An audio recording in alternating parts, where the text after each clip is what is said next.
Alors, c'est pas un scoop, hein.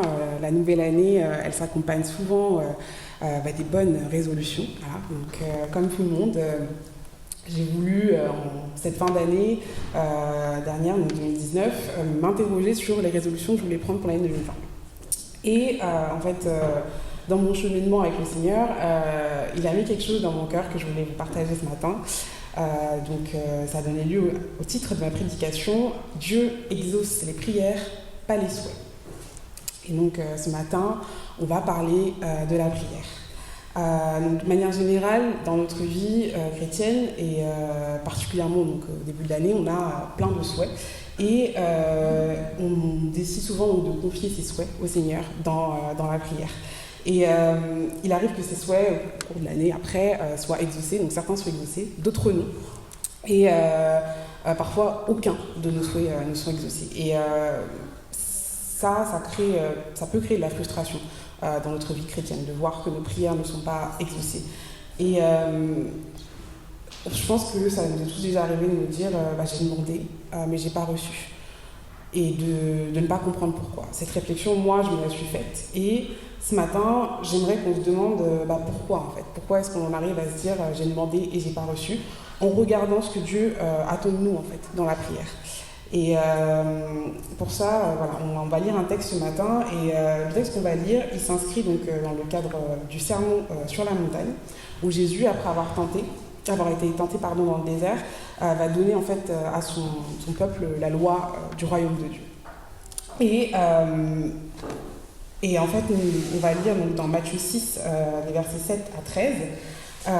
Et dans ce chapitre 6, en fait, Jésus invite ses disciples en fait, à recevoir,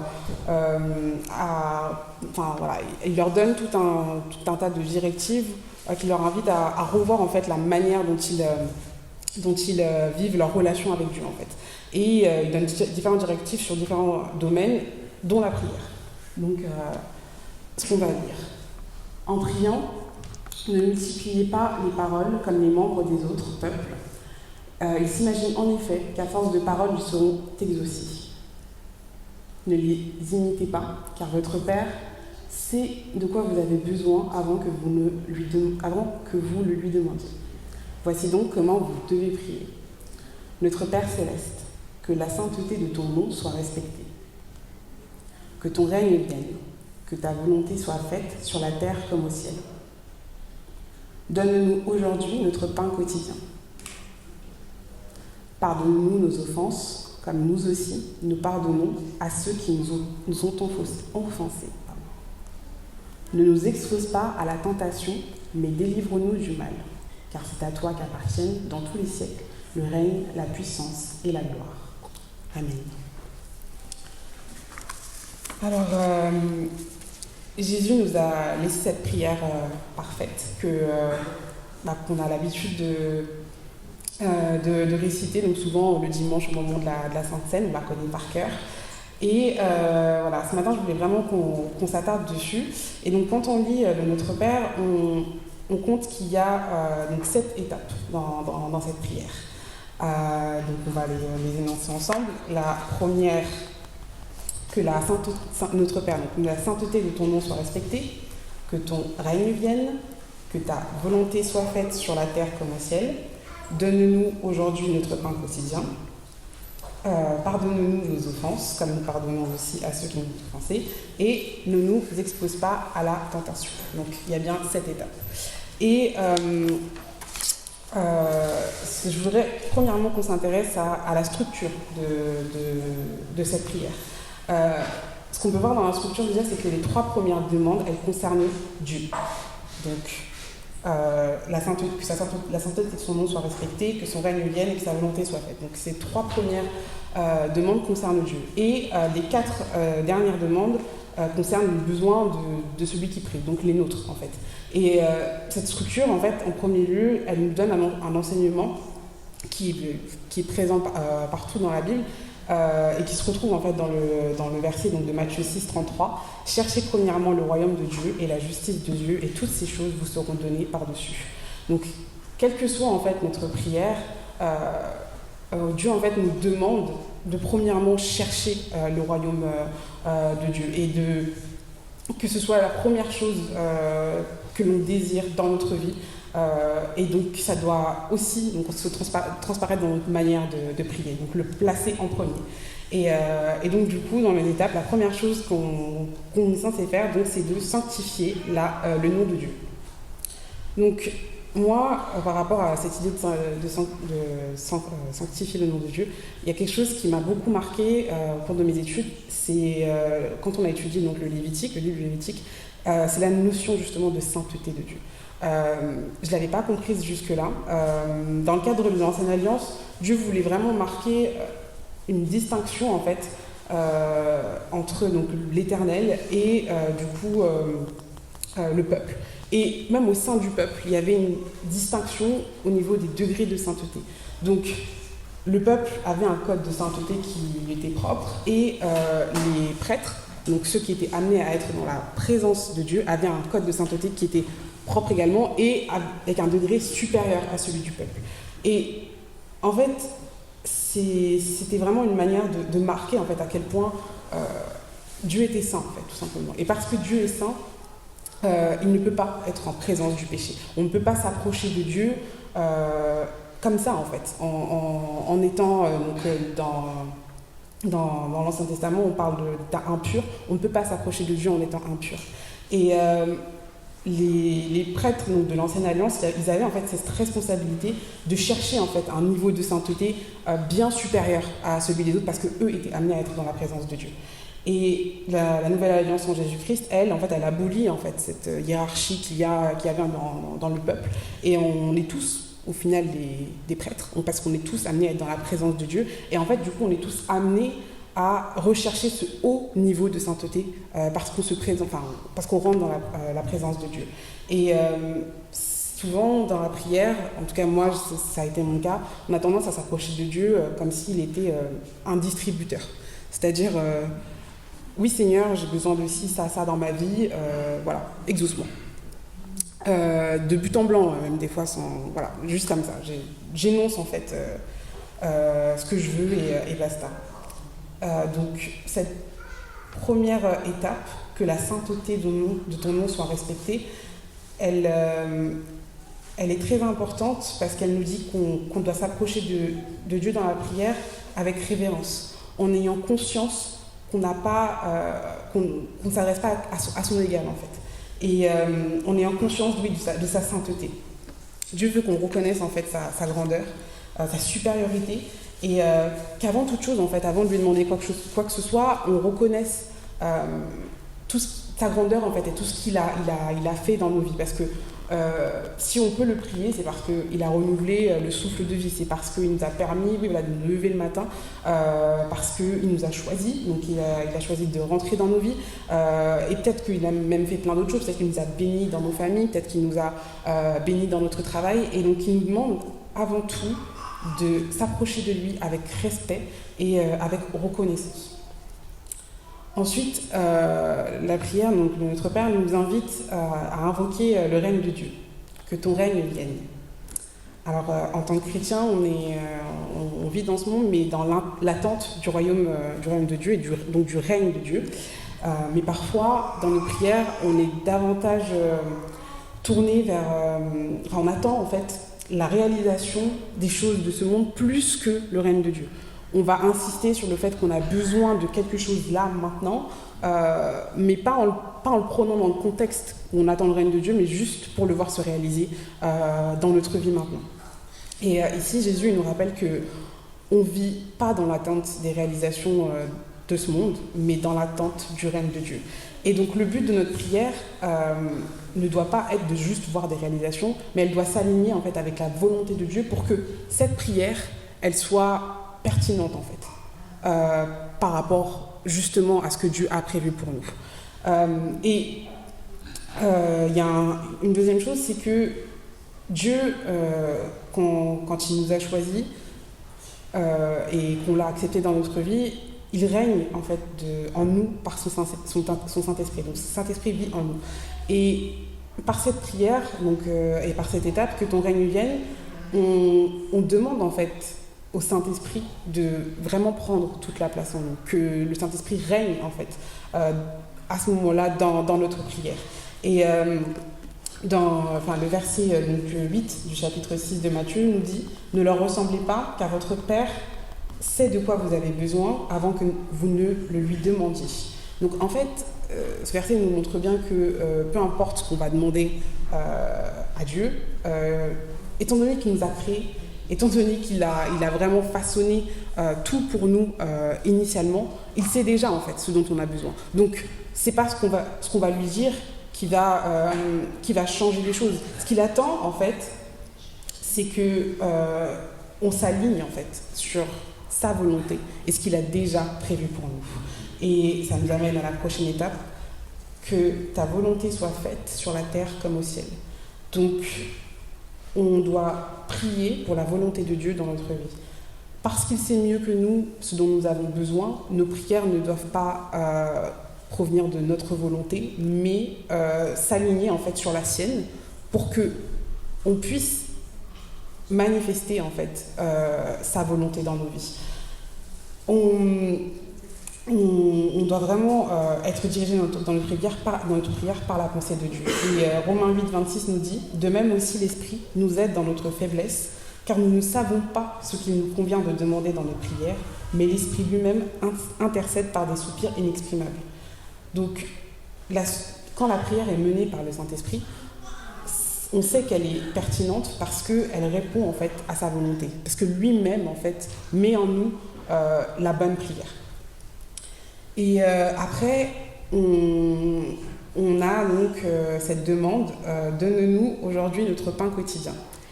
Et donc cette demande, elle fait référence à nos besoins, donc journaliers du coup. Et tout comme dans l'Ancienne Alliance, les Israélites dans le désert recevaient la manne tous les jours et ils devaient la récolter. Dieu nous demande en fait ici d'être dépendant de lui complètement. Il y a cette idée qu'on a besoin de lui chaque jour pour qu'il nous donne uniquement en fait ce dont on a besoin et pas plus en fait, pour qu'on soit constamment à la recherche de ce qu'il a à nous donner pour le jour d'après.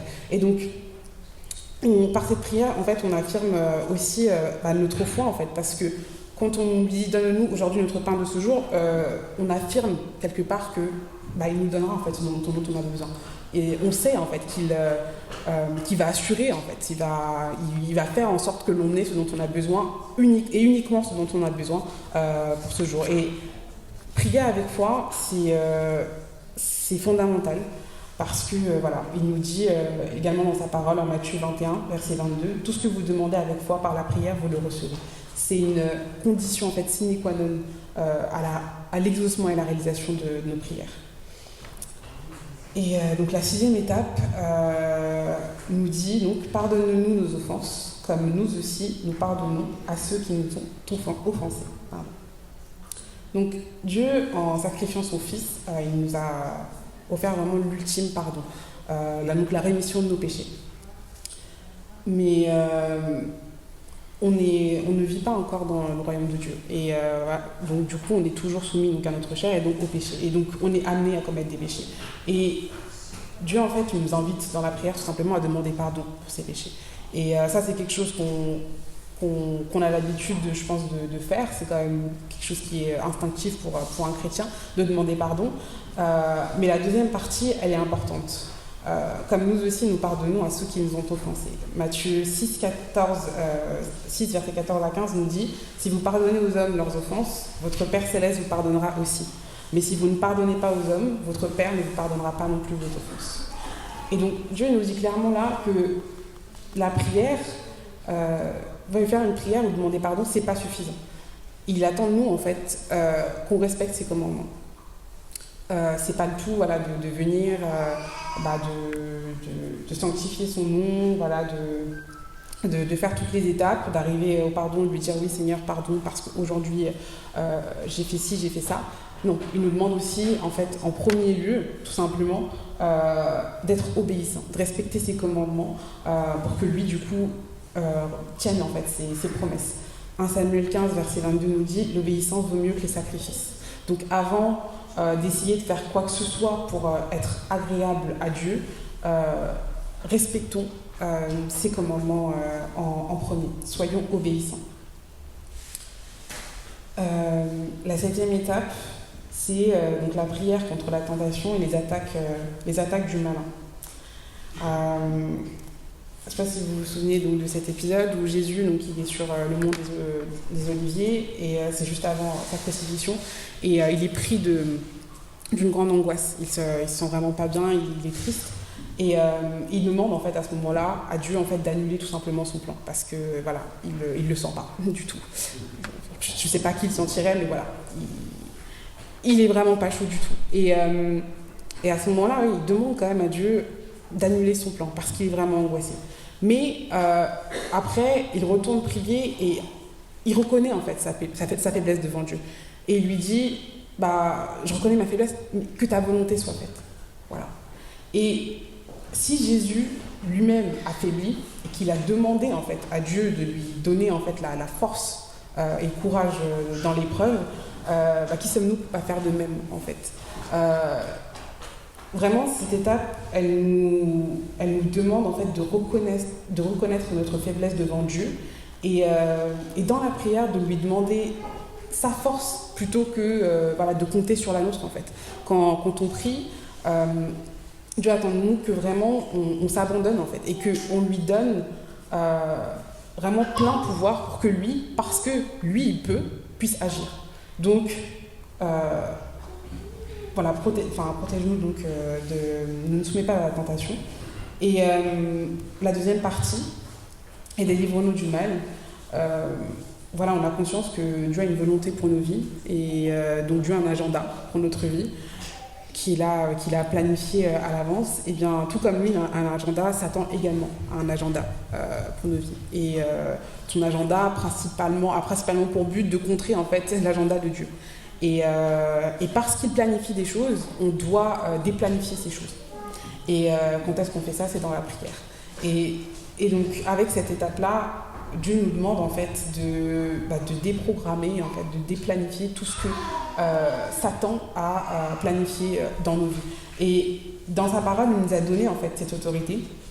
Dans Ésaïe 54, verset 17, on peut lire « Toute arme forgée contre toi sera sans effet, et toute langue qui s'élèvera en justice contre toi, tu la condamneras. Tel est l'héritage des serviteurs de l'Éternel, tel est le salut qui leur viendra de moi, dit l'Éternel. » Donc il nous a donné cette autorité-là, dans la prière, de déplanifier en fait tout ce que Satan aura planifié dans nos vies. Et on arrive à la dernière étape.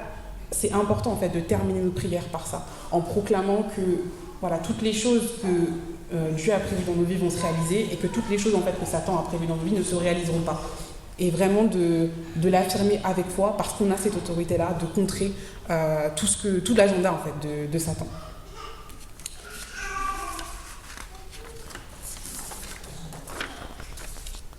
Donc on peut être parfois tenté de considérer la prière comme un discours un peu magique qui nous permet en fait d'obtenir ce qu'on veut en fait de Dieu. Mais la prière, en fait, ce modèle de prière que Jésus nous a laissé nous montre qu'en fait la prière c'est un moyen de rentrer en relation avec Dieu. On ne s'adresse pas en fait à Dieu comme on parle à notre pote. C'est pas une relation d'égal à égal comme j'ai dit. C'est une relation entre un pécheur et un Dieu saint. Et ça, quand on prie, on doit en avoir conscience parce que quand on se présente devant Dieu, il y a un respect profond en fait qui doit être là pour que vraiment la prière ait vraiment un sens. Et il est aussi important en fait dans la prière parce que justement on est dans une relation et pas juste dans un distributeur. Quand vous allez prendre quelque chose de distributeur, le distributeur il est totalement passif en fait. Il vous donne mais vous interagissez pas avec lui. Mais Dieu c'est pas ça. Dans la prière on cherche à avoir une relation avec lui et du coup c'est aussi important dans la prière de prendre un moment pour écouter tout simplement ce qu'il a à nous dire parce que si on est constamment en train de parler en fait et donc de lui débiter tout ce qui va pas ou même tout ce qui va et de lui demander ceci, cela, à quel moment on prend le temps d'écouter ce que lui a à nous dire. Donc il nous demande aussi, dans la prière, de prendre ce temps, en fait, pour écouter, de faire silence, voilà, pour écouter ce qu'il a à nous dire. Je ne sais pas si vous connaissez cette sensation. C'est souvent avec nos meilleurs amis et pour les gens qui sont en couple avec leur partenaire, où vous êtes avec quelqu'un dans une pièce, vous faites absolument rien, mais vous êtes quand même en communion. Je ne sais pas si ça parle à quelqu'un, cette sensation-là. Vous êtes juste, voilà, posé, assis. Chacun va à son occupation, mais je ne sais pas, vous êtes quand même ensemble. Et je pense que, en tout cas, c'est vraiment ce que Dieu a mis dans mon cœur. Je pense que Dieu, il attend qu'on ait cette sensation avec lui dans la prière, qu'on soit juste posé, voilà, avec lui, et qu'on se sente bien, qu'il n'y ait pas forcément de mots échangés, mais voilà, qu'il y ait cette communion. Voilà pour moi ce que Dieu cherche dans la prière. Et ça, forcément, en fait, ça nécessite de prendre du temps. Mais c'est comme toute relation. Si vous avez cette sensation avec quelqu'un, ça veut dire que vous avez passé énormément de temps à discuter avec lui, à l'écouter lui. Et lui, il a passé du temps aussi à vous écouter. Vous avez une profonde confiance l'un envers l'autre. Vous avez vraiment une aisance l'un envers l'autre. Mais c'est quelque chose qui a pris du temps. Ça ne s'est pas fait quand vous vous êtes rencontrés. Et vous vous souvenez pas quand est-ce que ça s'est installé, mais c'était progressif. Et ça nous montre aussi que la prière, elle est vraiment là pour construire en fait cette relation avec Dieu. C'est vraiment dans la prière qu'on va tout mettre en place pour que justement on puisse à un moment donné dans notre foi arriver à cet état, voilà, on est posé avec Dieu, voilà, tout en ayant conscience en fait que c'est avec Dieu qu'on est posé et pas avec notre poste. Et je voudrais revenir du coup sur la division en deux parties de ce Notre Père. Et en fait, ça nous montre qu'une prière qui est efficace, elle doit d'abord être centrée sur Dieu, donc de façon primordiale, centrée sur Dieu, et également, dans son second temps, s'aligner sur sa volonté. Donc on doit prendre conscience qu'on s'adresse à un Dieu qui est saint, entrer en communion avec lui, et également prendre conscience qu'on est totalement dépendant vis-à-vis de lui. Quand on rentre dans la prière, on n'est pas là pour changer en fait quoi que ce soit à la volonté de Dieu. On est juste là pour écouter ce que Dieu a à nous dire, rechercher sa volonté à lui et faire tout en fait pour pouvoir la suivre. Voilà. Et il arrive que dans la prière, Dieu nous révèle une volonté, mais pas forcément le moyen d'y parvenir. Moi, ça m'est totalement arrivé. Et au début, c'était une frustration parce que je me disais, mais attends, tu m'as clairement montré ça, mais du coup, je suis complètement perdue parce que j'ai aucune autre réponse. Et en fait, je me suis rendu compte que c'est simplement pour maintenir en fait cette dépendance que Dieu y fait ça. Parce que oui, il nous montre sa volonté, mais on a besoin de lui pour l'accomplir, donc on est obligé en fait de revenir à lui. Et ça me fait penser au texte c'est dans 1 Samuel, je ne me souviens plus les versets, mais c'est David qui se bat contre les Philistins. Et il va faire une première prière, il va demander à Dieu concrètement par où je passe, qu'est-ce que je fais là pour pouvoir les battre. Et Dieu va lui donner l'indication. Et à ce moment-là, il pourrait se dire trop bien, là c'est bon, Dieu il m'a... Je peux tout faire en fait, il me donne le pouvoir de battre les Philistins. Et après, les Philistins reviennent et David en fait il va redemander à Dieu comment faire. À chaque fois en fait, je pense que Dieu il attend de nous que pour chaque étape de notre vie, que pour chaque décision qu'on a à prendre, tout en fait, peu importe ce qu'on fait, dans la prière on lui demande en fait avant, parce que il répondra toujours. Et parce que lui en fait c'est la seule personne qui a la bonne réponse. Donc voilà, soyons comme David et à chaque fois, avant chaque combat justement, demandons à Dieu qu'est-ce qu'on doit faire tout simplement. Et aujourd'hui j'ai voulu m'attarder sur le Notre Père parce que c'est la prière donc, parfaite que Jésus nous a laissée. Mais maintenant, je trouve ça important de dire que Dieu il n'attend pas de nous qu'on récite en fait Notre Père comme une incantation ou voilà, c'est vraiment un modèle de prière qui nous enseigne énormément de choses, mais grâce à son sacrifice sur la croix, on a on a reçu en fait le Saint-Esprit. Et ce Saint-Esprit, enfin le sacrifice de Jésus à la croix, il nous donne en fait la liberté de prier le Seigneur sans modèle défini en fait. On peut s'adresser à Dieu par nos propres mots. On peut lui dire absolument, voilà, tout ce qu'on a sur le cœur, on doit simplement rechercher sa présence. Et ce Saint-Esprit, comme je vous l'ai dit, c'est lui en fait qui intercède en nous, et on doit lui laisser la place. On ne doit pas être là à réciter le Notre Père par cœur, juste comme ça par principe, non. On doit utiliser ce Saint-Esprit que Dieu a placé en nous pour que lui intercède pour nous. Donc voilà, Dieu, il exauce nos prières, pas nos souhaits. Donc on ne prie pas pour créer la volonté de Dieu, parce que elle existe déjà, et puis elle est parfaite, parce que c'est lui qui l'a créée. On ne prie pas pour changer la volonté de Dieu non plus, mais pour rentrer dans sa volonté parfaite, et surtout pour la manifester dans nos vies. Ça, c'est quelque chose aussi que j'ai compris. La prière, c'est pas tant une demande que l'on fait à Dieu, mais c'est un moyen, en fait. C'est une arme que Dieu nous a donnée pour manifester en fait sur la terre et dans nos vies quelque chose qu'il a déjà réalisé en fait dans les cieux. Et donc quand on prie, on ne demande pas à Dieu de créer des choses en fait. Non, on demande qu'il manifeste des choses qu'il a déjà créées. Et du coup, pour connaître sa volonté et la manifester dans nos vies, on doit lui demander en fait tout simplement en premier lieu qu'est-ce qu'il a prévu. Parce que si on ne lui demande pas et que nous par notre propre intelligence, on exprime des choses, on n'est pas dans sa volonté. Et Dieu ne va pas réaliser des choses qu'il n'a pas prévues. Donc, en toute logique, il attend de nous que, dans la prière, on lui demande quelle est sa volonté. Et après lui avoir demandé quelle est sa volonté, une fois qu'on l'a reçue, de marcher avec lui pour la manifester tout au long de notre vie. Et il nous demande de prier avec foi, donc en étant convaincu qu'il va agir, et avec ferveur, c'est-à-dire en persévérant pour voir la prière exaucée. Parce que c'est pareil, c'est pas parce que il va nous révéler quelque chose que ça se fera demain.